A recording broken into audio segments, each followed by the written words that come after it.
Right now at 5, you're taking a live look inside the United Center in Chicago. It's just outside the United Center there. First night of the Democratic National Convention is going to kick off in about an hour. Delegates from across the country are gathering there in the Windy City for the opening day of the convention. The party's presidential nominee is current Vice President Kamala Harris. She and her running mate, Minnesota Governor Tim Walz, they will outline their vision for the country throughout this week. Within the last 30 minutes, President Biden arrived in Chicago, where he will speak tonight to pass the torch to the Democratic nominee, Vice President Kamala Harris. Our News4Jax crews are there and are also taking a look at other elections back here in Florida. We go first to reporter Scott Johnson live in Chicago with a look at how Florida delegates are spending their time. Well, right now they're filing into the United Center. This is where the Chicago Bulls play here in Chicago, and it is packed in there, expecting so much to happen tonight. But the day started off in a real interesting fashion. So I was there with all the Florida delegates when they gathered together, really for the first time. And you know, ironically, one of the things that kept coming up, that would be Jacksonville.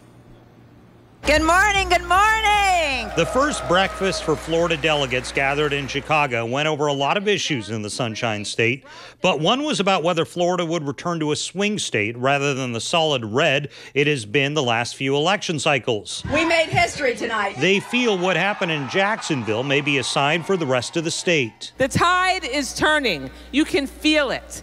We have a new Democratic mayor in Jacksonville, Deegan. One person I spoke with was Jacksonville native Val Demings, who unsuccessfully ran for Senate against Marco Rubio. She sees a shift. Do you think Jacksonville's kind of at the forefront, maybe on the Democratic side of the party, of changing the dynamic of the state? I really do. I mean, Jacksonville, I was born and raised there. I'm quite familiar with the city. Donna Deegan is doing an exceptional job. And I think Jacksonville is just an example that people are saying, we want to elect somebody who sees us and hears us. Florida Democratic Party Chair Nikki Fried feels strongly that her party is making inroads in Florida. Do you feel it is up for grabs in this cycle? I do. And let me explain why. That since the election of Donna Deegan, we have seen this state starting to trend Democrat.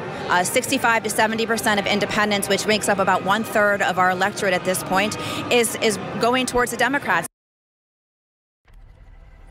And so that's kind of an interesting dynamic, because we've shown you the last few election cycles that Florida's really been a deep red state. Well, Democrats are making a push in this election cycle. And I'll show you at 6 o'clock who they had come here, national Democratic powerhouses, to the Florida delegation to speak. It really shows that the Democrats are really trying to still make a play for Florida. We're going to have much more on that coming up at 6 o'clock tonight. For now, we're live at the United Center in Chicago. Scott Johnson, Channel 4, the local station.